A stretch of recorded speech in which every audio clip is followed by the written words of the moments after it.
Yo, Benny! I don't think he's home, man. Benny, man, yo.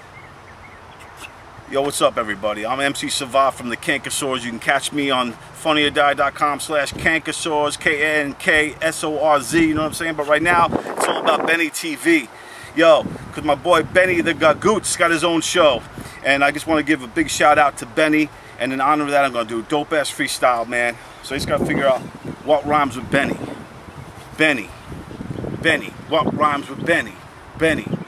What rhymes with Benny? Benny. He's in the Serengeti.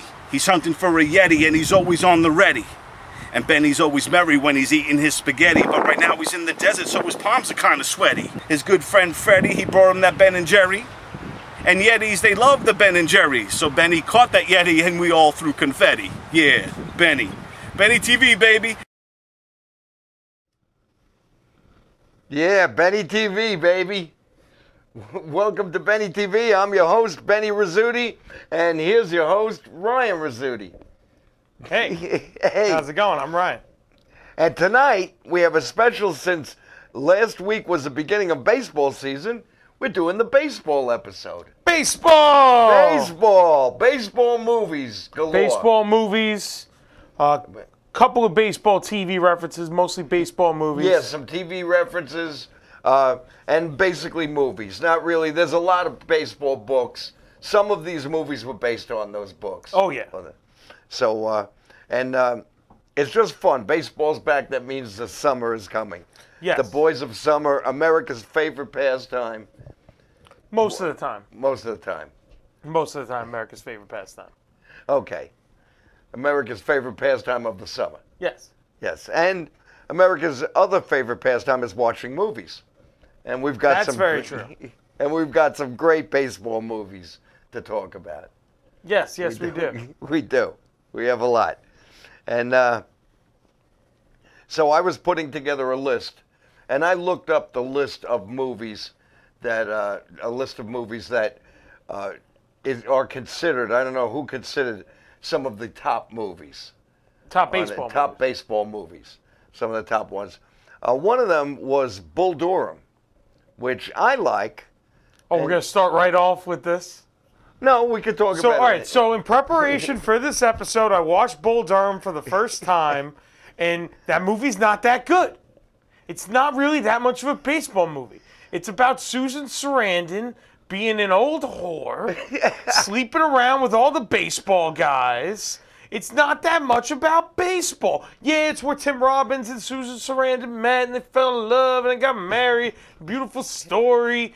It's the first or second of Kevin Costner's like 5 baseball movies. Right. It is the second one. It's the second.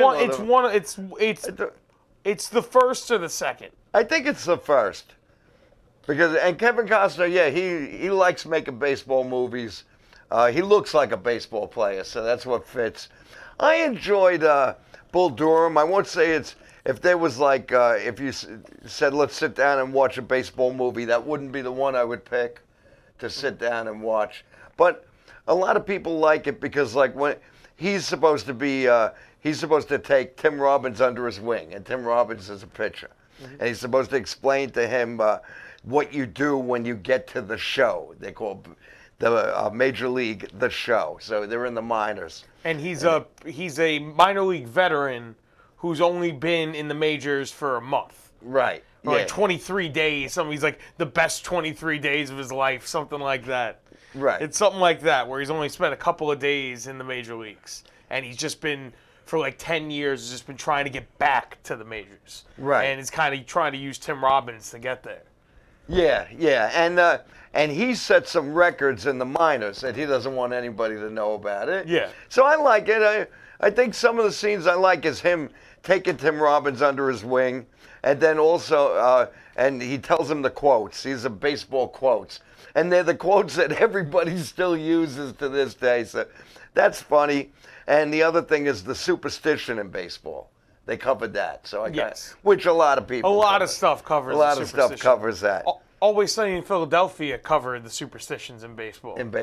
A lot of people cover the superstitions. I just like the way they did it. It's a funny movie. It's not something As far as baseball movies, it's not in my top 10, but it is in the top, like a top 25 list that I looked up, that I Googled. By a lot of people, it's considered the best baseball movie. Yeah, Those people aren't in this room, but some people consider it. Yeah, some people do. They enjoy it. And it's not a movie that I would go back to, as I said, as a baseball movie. No, I don't think I would either. I don't think I would go back to it. Now we're gonna show a trailer for a good baseball movie. Okay, cool. And then we're gonna come back. We're gonna talk about good baseball movies. All right. So here's a trailer for a good baseball movie. Cool. I know you're smart, and I'm proud of you. I want you to make some friends this summer. Meet Scotty Smalls. Kale, get it! The kid is a L7 weenie. My life's over. Man, this is baseball. You gotta stop thinking. You just have fun. Climb trees, hop fences, get into trouble. Just stand there and stick your glove out in the air. I'll take care of it. Now he's in. Yeah! All right! With the coolest guys in the neighborhood. They've got the look. Wendy Peppercorn. Wow. Hey, girls. They've got the moves. They've got the rap. Blockhead. Geek. Jerk. Idiot. Moron. You bob for apples in the toilet. And you like it. You play ball like a girl. I got it! Oh, no. But something else has got their ball. That wasn't my ball. Dad's father gave it to him. Babe Ruth signed that ball. Babe Ruth! We gotta get that ball back. Got any bright ideas? Initiate retrieval section number 1. Power connect. Come on, help me, it's heavy. Now. Fire! Fire! We gotta block!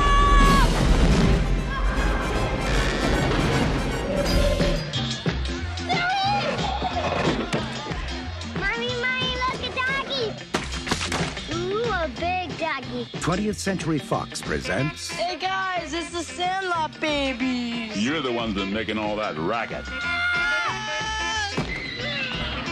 A Lifetime of Adventure. Come on, Squid, you can do it. Pull through, bud. You little pervert.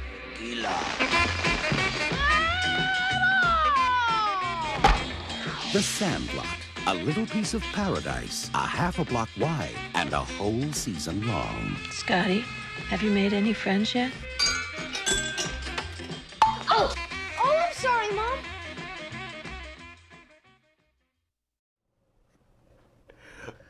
Okay, so when we talk baseball movies and films about the sport of baseball, what I think of is The Sandlot, the film that we just saw the trailer of. And I have to agree. It's fun. It brings back a lot of memories to me, too. Yeah, the cast of kids that they were able to get for that movie is a cast unlike any other, because each kid feels like somebody that I somehow know in some way. And the way that they play off each other is so great. And even in the first half of the movie, it has a plot, sort of, and a structure, but it's more just the summer where this kid made friends. Yeah. And it's the summer where he made friends through the sport of baseball. Through the sport of baseball. And Because it's about friendship, and it's about, finding friends through a love of something that he didn't even really like baseball.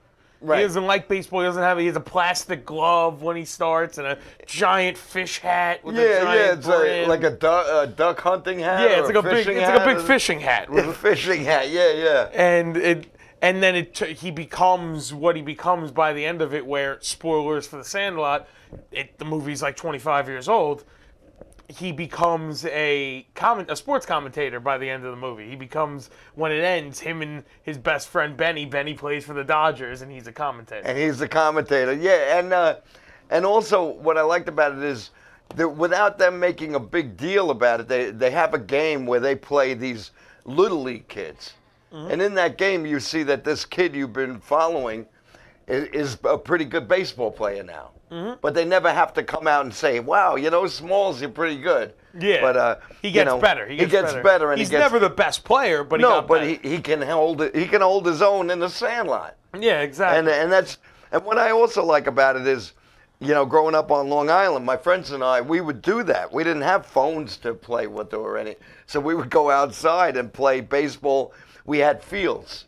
We had a couple of fields that we would play, and they were worn out, just like the Sandlot. They were worn out where we would run the bases. Oh yeah. Yeah, and like you said, the characters.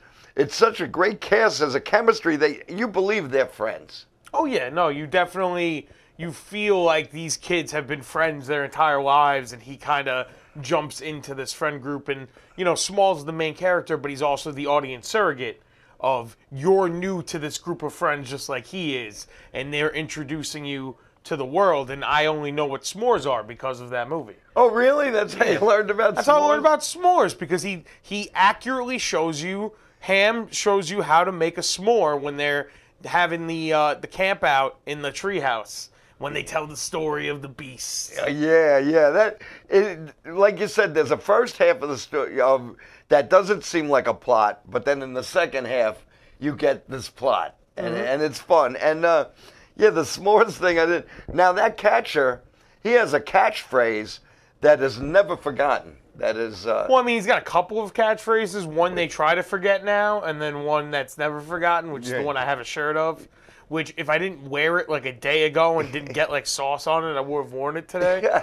But it's Ham Porter saying, "You're killing me, Smalls." Yeah, because that's the main character, Smalls, and he's like, "You're killing me, Smalls." You're killing me, Smalls. Yeah. But there's the other famous line that they try to downplay now is the "You play ball like a girl," because now it's like, you know, girls can play ball good too. Yeah, no. But it's supposed to be at that time that was like amongst a bunch of boys. That's like the biggest insult. That is a big insult. You know, and other movies sports movies have kind of played off that really well, which is what I like. But that's the whole point of that, and that's what I like about it. Yeah, no, it's a fun movie, and that is a movie that I can watch over and over. I have watched it over and over again. If it's on TV, I'll just put it on. I'll just put it on. There's no bad part of that movie. There's no part of that movie where you're like, I don't want to watch this. And what's Every great, scene is fantastic. It's a baseball movie. It's about kids playing baseball, but then they do veer off and do like those young people movies where they go to the pool.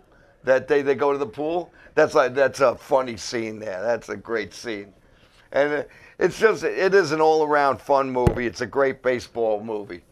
And they also made 2 sequels. We don't really talk about the sequels. Nah. The second one's pretty bad. The thing that connects all 3 is it's the same Sandlot.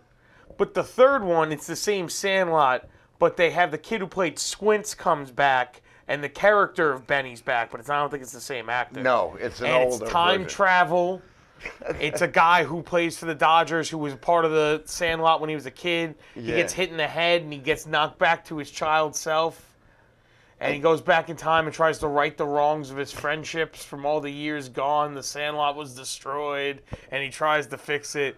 I think it's called like Coming Home. It's bad. You don't need to watch the Sandlot sequel. You know, don't watch Sandlot. Sometimes they did it right the first time, and you don't have to turn it into a franchise. You don't have to. No, you don't Some need movies to. can't be a franchise, and the Sandlot's one of them. Well, they're trying to make a Sandlot TV series now, but it would be the kids would come back and it's them as adults and their kids playing, and I'm like, I'm kind of okay with that, but even that, the Sandlot is what's great for what it is. You don't have to keep muddying it with more stuff. And there was some good baseball history in that movie. Yes. Towards the end, you learned some good baseball history. So I don't think they could do that now in a TV show. But the Sandlot, I would definitely say, is my favorite baseball movie of all It's your time. favorite? By far.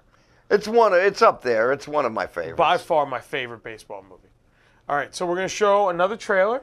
Okay. We're going to show a trailer for one of your favorite This is by far one of my favorites. Do you want to cue it up? No. You right. talk about it. So this is one of my dad's favorite baseball movies. It's actually right here, starring Billy D. Williams, James Earl Jones, who's also in The Sandlot, and Richard Pryor. Here's the trailer for Bingo Long and the Traveling All-Stars. In the 1930s, to play ball in the major leagues, you had to be white. To play in the Negro League, you had to be great. Ladies and gentlemen, meet Bingo Long and the greatest congregation of athletic talent ever assembled in one place at one time for one purpose. Play ball! They say you're a pretty fair hitter. So they says. Well, hit this. Billy D. Williams is Bingo Long. James Earl Jones is Leon Carter. Ball players gotta overthrow the owners and run the teams their own selves. You think we can do that? Do what? Overthrow the owner. Sure. Same day we turned white.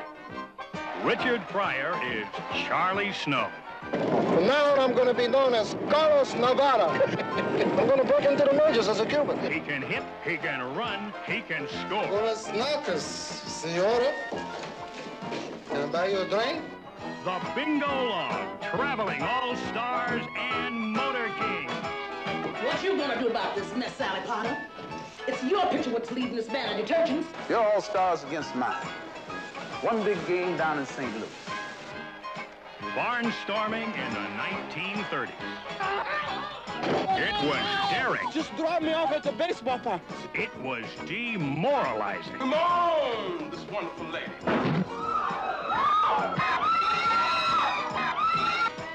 It was downright dangerous. You gentlemen checking out? Who would have thought it could be so much fun? Wow!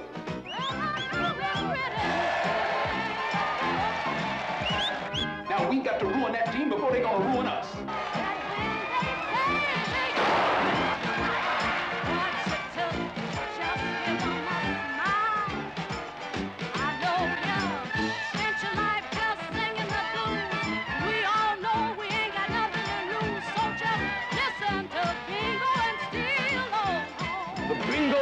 Traveling all-stars and motor kings. One more time, listen to Bingo and still on home. Now that is a fun baseball movie. And it definitely is. It is one of my favorites. I guess it's really up there. I love it. Not only does it combine comedy with the sport of baseball, it's based on something that is very sad that happened in our country, that there was a Negro League, that they would rather, where Richard Pryor says, I'm going to be a Cuban, because we would rather have South Americans play than some of the greatest. And in the opening of the trailer, it says, to play in the major leagues, you had to be white. To play in the Negro League, you had to be great. Mm-hmm. And it's been proven. If you go to which I love, in the Hall of Fame has a wing for the Negro League. Yes. And there was a statue outside of with that famous pitcher, Satchel Paige. Satchel Paige, with the famous movie, and the catcher famously played as a bobblehead, voiced by Tracy Morgan in Are We There Yet? In Are We There Yet? That's right. He's a talking Satchel Paige bobblehead that talks to Ice Cube throughout the whole movie. Right, and Satchel Paige in the Hall of Fame, he's throwing the ball to Roy Campanella, and one of the greatest catchers. One of the greatest catchers of all for the Brooklyn Dodgers, and he was brought in after Jackie Robinson. Yes. But what I like about this movie is that this team, these guys that are really good, decide that they're going to make their own traveling baseball team. And they're taking away from even the... So you learn a bit of history with it, and it's very entertaining, but you learn that the Negro Leagues were making money. Mm-hmm. They're making good money. And then this traveling all-stars and motor kings are taking it away from them. They got to stop them. But it's also the beginning of where the blacks are going to finally play. Yes. So it's the beginning of that. And... it's a great movie. Richard Pryor is awesome in it because he's throughout the movie he's trying to. I'm going to break into the major leagues. At first he's going to be Cuban, then he's going to be Cherokee Indian. So I really enjoy it. And as you said, you bought this for me as a gift because you knew how much I love the movie. And as a matter of fact, this is one of the baseball movies I'm going to watch over the weekend. I'm going to watch this because it's been a while since I've seen it. Should have watched baseball movies before the baseball movie episode. I did. But as a matter of fact, 2 weeks ago I watched Field of Dreams. Okay, I watched that. Were there a lot of dreams in those fields? Yeah. If you dream. How many dreams were there in those fields? How many dreams? A lot of dreams. It's like Inception, right? What, Inception? It's like Inception, but with fields? no. No. I'm not going to fall for that. All right, so we have a couple of photos of a couple of baseball movies. Yes, that we're going to put up. First one here is Bingo Long, the Traveling All-Stars, and Motor Kings. I always forget the Motor Kings part. It's a very long name. It's a long title, yeah. One of the longest names in baseball movies. But we talked about it a lot. There isn't a lot of movies about the Negro Leagues at all. There might be a movie about Satchel Paige, but I don't really know if there is one. If it is, it's very small. Yeah, I don't know if there is either about the Negro Leagues. There should be more about the Negro League, so I highly recommend seeking that out. The next one is one of the classic comedies of baseball movies, which I'm a fan of the entire trilogy of Major League. First two have Charlie Sheen. Yes. The third one has Scott Bakula. I have to see the third one again. The first two I've seen often, and I like them. They're a lot of fun. Like you said, they're very funny. They're very fun. And then the last one we have here is A League of Their Own, which a lot of people consider is one of the best baseball movies of all time. Yeah, I would say it's a classic. I would call it a classic. And it is a fictionalized account of something that actually happened in the major leagues. But they did a fictionalized account of it. And so I like that. So this way, those people, they were based on people who existed, but this way, you're not bringing some were real. Some were real. real. Tom Hanks was a washed-up baseball player, and his character was based on two people. So they were based on people, but this way it was a fictionalized account of something that really happened in the 40s, where men were in World War II, so they got women to play. Yeah, and that was a big thing, and that, again, is something that's the only movie about that subject. Right. So it's a great thing to seek out. And you and I have been to the Baseball Hall of Fame, where there is a wing also there's a wing for the Which is in the movie. The wing is in the movie. Is in the movie. Because at the end, all the women go to the wing. They open the wing for the movie. That's right. That's why at the end they're there to open the wing for the movie. To open the wing. And Penny Marshall, who made the movie, said that she didn't know about this. So when she learned about it, and Penny Marshall being such a great baseball fan, thought what better movie for her to direct than a movie League of Their Own, yeah. A League of Their Own. And great performances all around. Gina Davis is in it. Long Island's own Rosie O'Donnell, who used to play baseball out here. Madonna. They'll be, and Tom Hanks, of course. And a lot of people always mention this was Tom Hanks just before his superstardom. Yes. So, I mean, he was a well-known actor at the time, but it was like right before Philadelphia and Forrest Gump, and he won all his Oscars. Right. So, but it was after Big. Yeah. And it was after Bosom Buddies, everyone's favorite TV series that everyone owns. I don't know. Everyone has a copy of Bosom Buddies. I don't have a copy of Bosom. Some Like It Hot TV series. Yes, I'm glad you said that. I'm glad you brought that out because it's so, as I've mentioned on the show before, I'm a big Billy Wilder fan. I love Billy Wilder movies. And you love Bosom Buddies. No. Penny Marshall watched Bosom Buddies and said, I'm going to cast that guy in A League of Their Own. But she did Big first. She directed Big. Yeah, but she was already thinking, I'm going to cast this guy in A League of Their Own. You can't prove me wrong.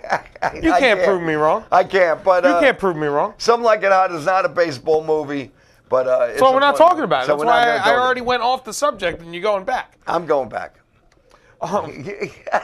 Thanks for cutting me off in the middle of a transition to something else. So let's go back to Major League. So Major League is a film I'm a really big fan of. I love like I said, I love the whole series. It's a really good tongue-in-cheek look at the sport of baseball, and that movie does superstitions, the way players in the 80s would grease the ball or do something to the ball, because there's the one guy who's shirtless and he's got all this different stuff on his body. He's like, hey, put some tar. You want to make the go faster? Get some jalapeno. You put it on your nose. You put it on the ball. Adds a little spin to it. And you got all these things. Then you got Serrano, who is Dennis Haysbert, also known as the Allstate guy. Who is this, he's like this Caribbean, like, Shaka Zulu warlord who's got the big shrine and he's burning incense. And I love him. I love his character. In the second one of his best scenes is he hits the ball. He's like the power hitter. He hits the ball and it hits a bird. And he stops everything he's doing and runs over the bird and gets tagged out. Because he goes to, and he's like, the bird's okay. I saved the bird. And now that's happened in real baseball. Yes. Randy Johnson threw a 100-mile fastball as a bird was flying right through, minding his own business. Got hit, perfect, exploded. That you can find that video. It's very sad, but yes, you can find that video on YouTube. And it's happened. People have hit the ball and hit birds. It happens. Yeah, occupational hazard. But yes, Major League is a lot of fun, and it's good. And Charlie Sheen is great in it, or the acting all around in that. It's Wesley Snipes. Corbin Burnson, Tom Berenger. I didn't remember his name, Corbin Burnson. Yeah, Corbin Burnson. He was at they did a screening of Major League in the Bolton Center in Bayshore, and he was there. That's right. And he was there, and he famously plays Roger Dorn, the third baseman of the team, who's a terrible fielder. Third or second? I think he's third. He's a terrible fielder. And then the second movie, he buys the team, and he owns the team, and he runs out of money halfway through the season and has to sell the team back to the evil old owner. And then he's still the GM, and he tries to make all these trades, and it doesn't work. And then at one point he's like, guys, I solved everything. I just activated myself again. Oh. So he's playing again, and then Tom Berenger is the manager now, and he tells me he wants me to get hit by a pitch. He's like, take the hit, lean in on the ball, and he leans in, he gets hit, and he's like, oh, and he's like crying, and he runs over. But that was his big moment. He finally got to play in the game again, and then he pulls him out to put a pinch runner in. And he's refusing. He's standing on the bag with the pinch runner, and he's like pacing at the same time, and they're yelling at him, Dorn, get in here, Dorn! And he's like, oh, he's all upset. This like 40-year-old man is upset that he can't play anymore.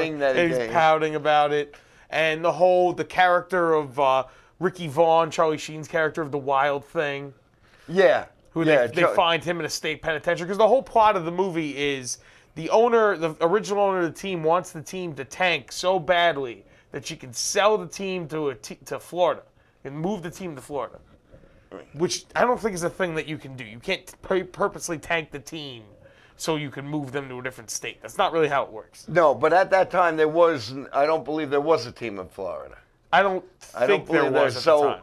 So it was that you could move the team the way the Dodgers moved to California. The Marlins didn't come out for within like 10 years. Right. So I think that at that time you could, if you worked a deal, because the Dodgers and the New York Giants moved to the West Coast. Yes. So that might have been, but it's a comedy, so it doesn't have to be 100%. But it's a fun movie. I don't remember the entire trilogy, but I know the two of them because I've watched them with you a lot. And they're very entertaining. The third one, the first two, it's the Cleveland Indians. Right. And then the third one, it's the Minnesota Twins. So they switched, something happened in between the second and third movie where they switched the teams. And then it was Roger Dorn he's like one of the few characters that's still in all three, Corbin Burnson. He's now the GM of the Minnesota Twins. And Scott Bakula plays a pitcher who's very similar to Tom Berenger's character, who becomes a manager in the minor leagues of the AAA for the Twins to help their top prospect, who's this guy named, I think, Downtown Billy Harris, played by Walton Goggins from Django Unchained and Hateful Eight, and he's Billy Crash. Yeah. and he's Mannix, the sheriff in Yes. Hateful Eight, and that's one of his first movies. One of his first movies, and it's them trying to train this new kid, and it's not nearly as good as the first two, but I have some fun with it. And they bring back Serrano, and they bring back Tanaka, who's from the second one, who has like a feud with Serrano, and then they become friends. And they do some fun, interesting stuff with that one that I like, but it's not as good as the other two. But that's a trilogy, though, that you like, that you would say, because I would say it's the best baseball trilogy. Probably. Because it's probably the only one. Well, you had mentioned the Sandlot, but you said that doesn't fully count. They don't count because those weren't in theaters. I think even Major League 3 was in theaters, but nobody went to see it. I actually thought Major League 3 wasn't real because I remember as a kid seeing it on TV and I thought I read it wrong. I was like, no, that doesn't exist.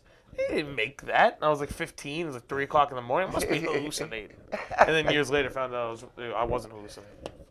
And the joke at the time also was the Cleveland Indians were kind of a joke of a team in the 80s and 90s. So that fit. Because even there's a movie with Tom Selleck called Mr. Baseball where he's told, we're going to trade you. And in the beginning he's saying, well, don't trade me anywhere, but don't trade me to Cleveland. Don't trade. And he's like, we're not trading you to Cleveland. Don't worry, we're not trading you. And they traded him to Japan.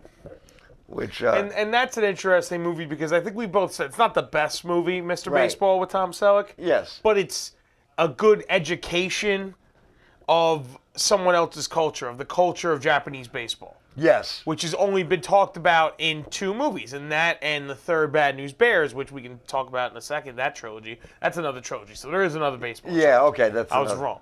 There is another one. I still think Major League's better. But Mr. Baseball is a very interesting look at that culture. Yes. And by taking an aging baseball player, which is something that's happened famously in baseball with several players or managers, Bobby Valentine being one, where older players would go to Japan in order to kind of reinvigorate their career. Right. Or restart their career especially back then before we had an Atlantic League or something other than the minor leagues. Japan was the place to go. Yeah. And that was really at a time where no one really knew anything about Japanese baseball. Right. And Japan, they love baseball there. And like you said, it's different, though. Very different. There's some differences. Honor. They're very honorable. It's all indoor. I don't think they have any outdoor arenas. I'm not sure about that. I think it's mostly indoor. Yeah. Because that's a thing about when it comes to the hitting and everything, the dimensions are different. That's why somebody like Hideki Matsui, which would be considered Godzilla, the Babe Ruth of Japan, will come here and he's amazing, but he's not the Babe Ruth. He's not Babe Ruth. No. And I'll go off at Hideki Matsui. He's one of my favorite players of all time. He can hit, though. Him and Ichiro Suzuki knew how to hit. So they were different. Then there are some players that come and you could see the difference. Mm-hmm. But yeah, you're right. I like that. You learn a little bit about the culture. Yes. And let's talk about Bad News Bears. Okay. So Bad News Bears, considered by many as one of the best baseball movies of all time. I think it's a very good baseball movie. The first one, I'm talking the original. Yeah, the original one with Walter Matthau. Walter Matthau. The second and third one, Breaking Training, and I forget the name of the third one. I'm not really that into them. They're okay. The big thing of that series is that's the series that Jackie Earle Haley got his start in. The actor who played Rorschach in Watchmen, and he famously played Freddy Krueger. He's the adult. He's the teenage boy, right? Who's the star player of the team. Yes. And he's very good in those films. And Walter Matthau is great. And the first one is a lot. And Tatum of fun. O'Neal. Tatum O'Neal. But the first one is a lot of fun. I love the first one. Even that's a movie that could not be made the way back then. The way it was made back then, you could not make it. No, you can't make it. Because kids say and do things in that movie that kids will never say or do again, I don't think. I'm not going to say it, but watch Bad News Bears. They remade Bad News Bears in 2005. Yes. Richard Linklater, director of Boyhood, the Before trilogy, Dazed and Confused, coming off of his biggest success, which was School of Rock. He went from School of Rock to Bad News Bears, remade in 2005 with Billy Bob Thornton and the Walter Matthau. Right. Which I think we both said, at the time, there's nobody else that could play that part. Right. Billy Bob Thornton was the guy. He was the best guy to play that part. And I don't really, I think I didn't really pay a lot of attention because sometimes with remakes, I'm not, because the first one was so beloved by me. Oh, yeah. That, you know, and I was a big Walter Matthau fan. Not that I am also, you know, I'm also a fan of what's his name? Billy Bob Thornton. Thornton. That's his name. I said it 3 times. But yeah, I kind of like the remake. It's not that great. If it's on TV, I'm not going to, like, turn it off. But it's not something I ever really actively search out. Yeah. I searched it out in the I think like 2 years ago. I watched that and the original back-to-back to really compare. And I think the first one is leagues and bounds better. And they really try with the new one. They tried some different stuff, and they tried to do some interesting stuff, and I just didn't really feel like it took. But it's not, I wouldn't say it's a bad movie, but I don't think it really hits the mark. It didn't do what they thought it was going to do. It didn't. Where there are some baseball movies you can make a second one, and people will they'll like it. Where, for example, Babe Ruth. Yes. They did the Babe Ruth story with William Bendix, which wasn't that great of a movie. Then they redid it with John Goodman as the Babe. Yeah. Which is a good movie, but not a movie I ever really go back to. Yeah. It's not a movie I ever actively go back to trying to watch. Not that it's a bad movie. It's just not something I ever go back to watching. Right. And I've also never seen the Ty Cobb movie with Tommy Lee Jones as Ty Cobb, which came out like a year or two after that. So it was clearly a reaction to the Babe doing well. They made the Ty Cobb movie with Tommy Lee Jones.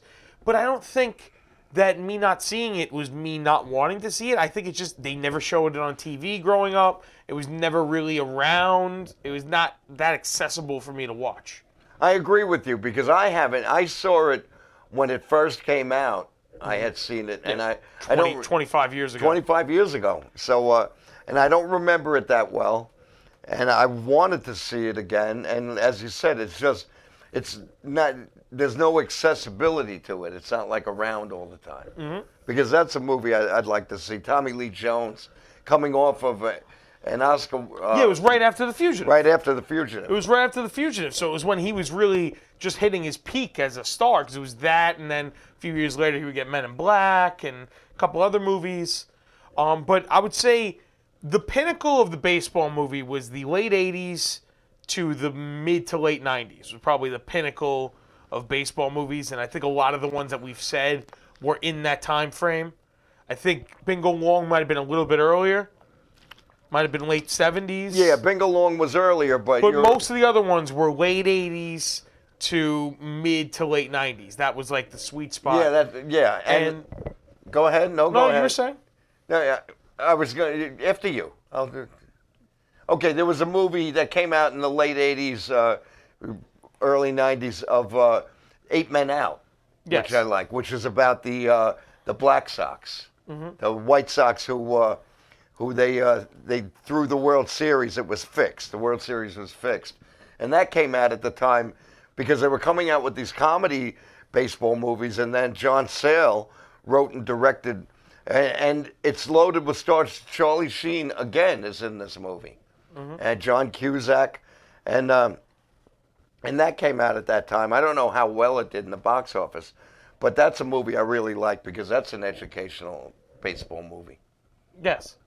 All right, so back to what I was saying. That we had between the late 80s to the mid to late 90s was the peak of the baseball films. And on the chat, we have a couple of baseball movies that were mentioned. A couple of them were during that 90s span, so I kind of wanted to just run through those. I'll mention Moneyball in a little bit. Mr. 3000 was in early 2000s. That was the decline of the baseball movie. Mr. 3000 is a bad movie. We have some bad blood because of Mr. 3000. I'm not a fan. You held a grudge over me because we went to see that on your birthday. Yes. And you held a grudge for like 10 years about that. No, it was not 10 years. I wanted to see a different movie, but we saw Mr. 3000, which we thought a baseball movie. I did not like it at all, but the movie that I did want to see, I like even less. You've never fully watched that movie. I did. Because I have. I and did. it's not very good. It's No, Sky I fully Captain in the watched it. World of Tomorrow. Sky Captain in the World of Tomorrow, because I love baseball and I love science fiction. And if you don't know what Sky Captain in the World of Tomorrow is, you're probably better off. You So are that's- better off, and that's that. Same thing with Mr. 3000. I don't really think it's that good. I love Bernie Mac, so I Yeah. want that movie to be really good. And it has a couple of funny things, but the movie kind of ruins itself when a guy was so full of himself that the second he hit a 3000th hit, he just went, "That's it, I retired." Well, you screwed yourself then when they found out that 3 of the hits didn't count. And You then shouldn't be Mr. 3000 then. You're an idiot. And Paul Savino's in it, and they wasted him. So He I has hate one a line movie of like- dialogue. He has one line in the whole movie. The rest of the movie's just giving dirty looks to Bernie Mac. But Dane Cook is in it as a guy in a giant sausage costume who needed to go to the bathroom while Bernie Mac was in the bathroom, and he wanted him to unzip him, and Bernie Mac wouldn't do it. So then the rest of the movie, he just hates Bernie Mac. Oh. And then a couple other 90s movies. We have Angels in the Outfield, Yes. which is a remake. Which is a remake.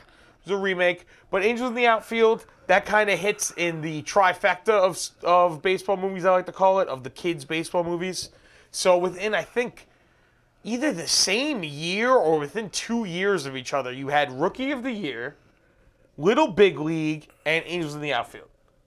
Out of Yes. the three, my personal favorite is Little Big League, because it's the story of a boy whose grandfather owns the Minnesota Twins. The grandfather dies and then gives him the Twins, which he then fires the manager of the Twins and makes himself a 12-year-old boy the manager. And it has one of the best lines where the kid's talking to his friends and he says, "Being a manager of a baseball team is really hard. I don't think I could do it." And the friend goes, "What are you talking about? It's the American League. They got the DH. It's no big deal." And then it's just one of the funniest things. And the whole team is actors, but the other teams are real players. So like Randy Johnson's in the movie, Ken Griffey Jr. So it's not the best movie, but it's a movie I really enjoy. There's a whole thing where he's the manager of the team, but his mom gets mad at him because they catch him watching like Cinemax late at night with the guys, and the guys are drinking and partying, and they're like, "You can't party with this boy." He's like, "What? He's the manager of the team." There's a lot of fun stuff like that. And Angels in the Outfield, Joseph Gordon-Levitt as a young kid. Yes. And Danny Glover. Tony Danza. Tony Danza, Christopher Lloyd. A young Matthew McConaughey. Oh yeah, that's right. He's the catch. He's He's the outfielder that makes the big catch in the beginning of the movie. That the Angels. He's like, "I felt like I was floating," and that's a movie. It's such a fun, heartwarming film. It is. It's a fun horror. And as a matter of fact, in that list I told you about earlier, this person said that that he prefers this Angels in the Outfield to the original. That this remake is much better. This was Walt Disney went in and made a fun baseball movie. Yes. They really did. And they took some of the essence of the original, but they made it. Christopher Lloyd was great. Danny Glover's great. Well, Christopher Lloyd appears and he's an angel, and he puts on an American League hat and he goes, "Call me Al." And then the third of that trifecta is Rookie of the Year, which Brandon asked, what was the one with Brendan Fraser? And he broke his arm, which made him a better pitcher. So you're actually combining two movies.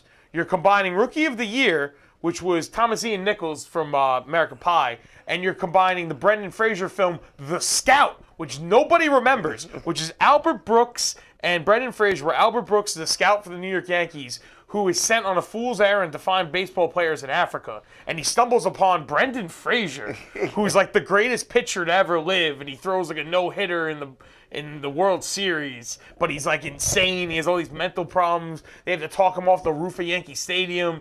That movie's nuts. I wouldn't necessarily say it's a great movie or a good movie. It's nuts. You should watch it. The Scout. So you're combining The Scout with Rookie of the Year, which is a kid who breaks his arm. Yes. And then when he throws the ball, and it's weird because he throws the ball like this. That's because he broke his arm. Because he broke his arm, and it's like a wind-up. And that has Gary Busey. Yeah, that's right. And he's great. It's one of his best performances. Daniel Stern as the pitching coach, and he's hilarious. as the pitching coach. You can tell it's the 90s because Daniel Stern's in it. And it's a very fun movie, and it's great because the Cubs win the World Series. That's right. And what better movie than a movie where the Cubs win the World Series? And what I love, too, is the kid is he's raised by his mom as a single parent. So when his mom teaches him to throw. His mom starts dating Gary Busey. Right, that's right. And his mom teaches him how to throw the ball. And then she teaches him to float it, which is like a grandma pitch. And then at the end of the thing, when his arm like fixes itself in the last like second of the movie, of course. Of course. And he's like, I can't do it. And he does the float, and you see his mom going, float it, float the pitch. And he does it. And it's like, in actuality, the player would have saw that and just hit a huge home run. It would have been over, and the Mets would have went to the playoffs. Because that's what he was playing the Mets. He was playing the Mets. In most of these movies, they're playing the Yankees because they're the villain. But this one, they played the Mets. And the last one, which is one of my favorite baseball movies, it's not a baseball movie, which you don't really, I don't know if you've ever actually seen, which is the film Basketball. Oh, yeah. From Trey Parker and Matt Stone, the South Park guys. And the Zucker brothers, I believe, were involved. Who made they were directed involved. it. And Ernest Borgnine's in it. And it's supposed to be a world where all sports have been so oversaturated and messed up that they create their own sport, which is a combination of baseball and basketball. I know. I'm sorry. I couldn't get it. It's so ridiculous. It's so much fun. It's very ridiculous, He makes the first basketball out of his Lazy Boy, and it's named Lazy Boy. I kind of remember, and they got a friend, Squeak, and they constantly treat him like crap. The dog has a bed, and they have him sleep in the dog's bed.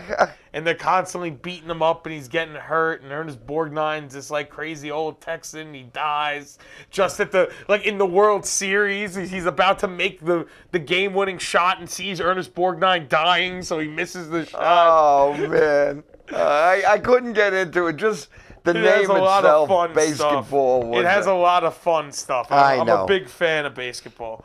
But we're gonna show a trailer. Okay. Real quick, the last trailer. We're going to talk about this movie, and that'll be the end of the show pretty much. We'll talk about a couple other things maybe. But we're going to show a trailer right now for Field of Dreams, my opinion, best baseball movie ever made.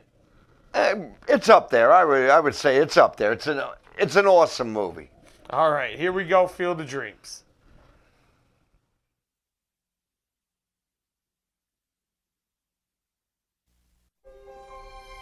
I have just created something totally illogical. That's what I like about it.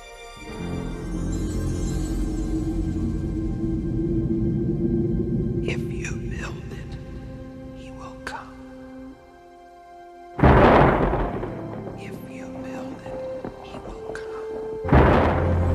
If you build what, who will come? You didn't say. I hate it when that happens. Me too. Who's hearing voices? Ray is. I think I know what "if you build it, he will come" means. Ooh, why do I not think this is such a good thing?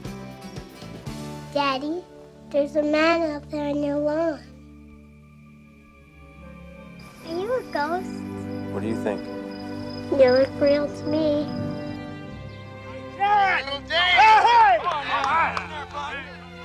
Hi! You couldn't see it. This is really interesting. You believed in the magic. It happened. Isn't that enough? Annie, it's more than that. I feel it as strongly as I've ever felt anything in my life. There's a reason. Go the distance. Did you hear the voice too? Did you hear it? Go the distance. Yes. Doc Grave is dead. He died in 1972. Are you Moonlight Graham? No one's called me Moonlight Graham in 50 years. Unbelievable. It's more than that. It's perfect. You build a baseball field in the middle of nowhere, and you sit here and you stare at nothing. This field, this game, it's a part of our past, Ray. It reminds us of all that once was good. Hey, is this heaven? No. It's Iowa. Kevin Costner, Amy Madigan, James Earl Jones, Ray Liotta, Burt Lancaster. Sometimes, when you believe the impossible, the incredible comes true. Field of Dreams.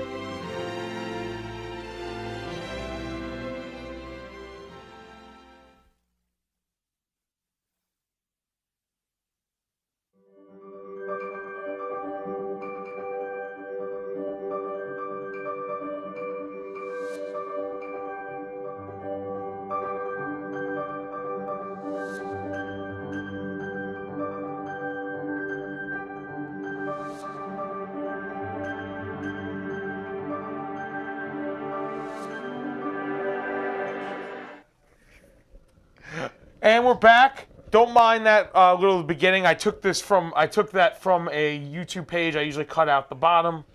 I didn't, so now you get to see a little thing. Movie Clips Trailers, great website, great YouTube. They have all great classic trailers. Sometimes just for fun, I'll go back and watch old trailers. See how they are, because they're so different. You get a trailer today and a trailer back, 1989. They're so different. I know, you were telling me that. You were telling me about some of the trailers, the old school trailers, and I didn't really know what you meant by it, but now I understand more. Yeah, and we were saying some of the baseball trailers from baseball movies of the 40s. Well, yeah, because we were talking about getting Pride of the Yankees, and you said, "Oh, it's kind of boring." I'm like, "Yeah," because the trailers back in the 40s was watch Pride of the Yankees, starring Gary Cooper as Lou Gehrig and Babe Ruth as himself. Yeah. Introducing little Ronnie Howard. Now here's Andy Griffith. It's like that. Yeah. They're very funny. But Field of Dreams, in my opinion, the best baseball movie ever made, has less baseball in it than Bull Durham, but is more of a baseball movie. I love it too. It's an awesome movie. I just like a week or so ago, I caught the second half of it. And I was like, oh, now I've been dying to. I want to watch it in its entirety. It's so good. If you build it, they will come. Just like half the movie is just like a quotable line. Just all the different stuff in it. And now this is where I would bring up 8 Men Out, because 8 Men Out ties in perfectly. It should be a double feature. If you watch 8 Men Out and then you watch Field of Dreams to see what happened to the guys from 8 Men Out after they died. They came back into this field in Iowa. Yeah, no, I agree. Yeah, because it's the Chicago Black Sox. Yeah, and the Chicago Black Sox and Shoeless Joe Jackson, who's played by Ray Liotta in this movie. And it's just such a great movie about family, about baseball, about leaving a mark on society, about baseball's connection to people. It's so great. If you want to show somebody why you love baseball, I feel like you show them Sandlot and you show them Field of Dreams. And you go, this is why I love this sport. Yeah, this is why I love this sport. You're right. And then you show Major League, too. But I like that double bill. I think I'm going to actually do that. Sandlot, Field of Dreams. Yeah. In either order. 8 Men Out. Or 8 Men Out and Field of Dreams? Yeah, 8 Men Out. No, I like the order of 8 Men Out first. It's more serious. and then Field of Dreams. And then Field of Dreams. Baseball, as we said earlier, it's kind of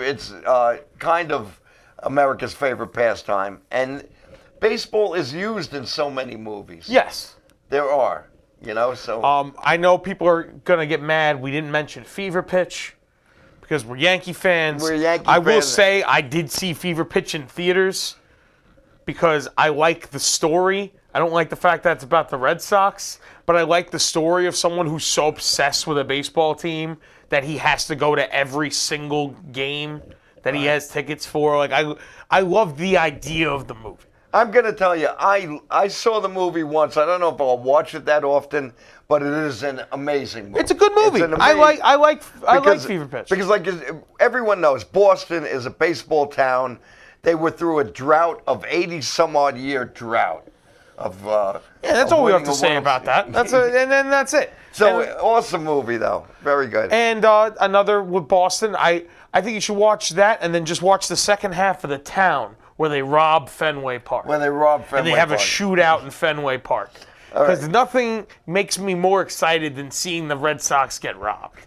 Okay, and I want to bring up it's not a baseball movie, but with a baseball Last Licks, theme. come on.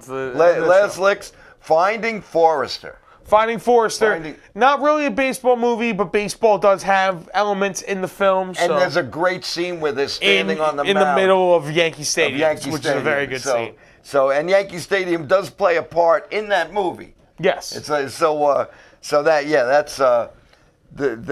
a non-baseball movie with a great baseball theme in it. So that's the show. Unfortunately, we could spend another hour talking about these movies. But I think if you haven't heard of any of these baseball movies, search them, find them. Some are on streaming, some are at your local library. there's ways to find these movies. We highly recommend all the movies that we mentioned, except for that one that we didn't like. I don't remember. We'll see you next week. I think next week is going to be a me-themed episode. Yeah, it's and then next week's going to be the week after that will be an all Benny episode. An all Benny episode. So we got some fun stuff coming in the next couple of weeks. Next couple of weeks, a lot of fun. Thank you for watching, everybody. Have a great week and play ball. Play ball. See you next week. See you next week.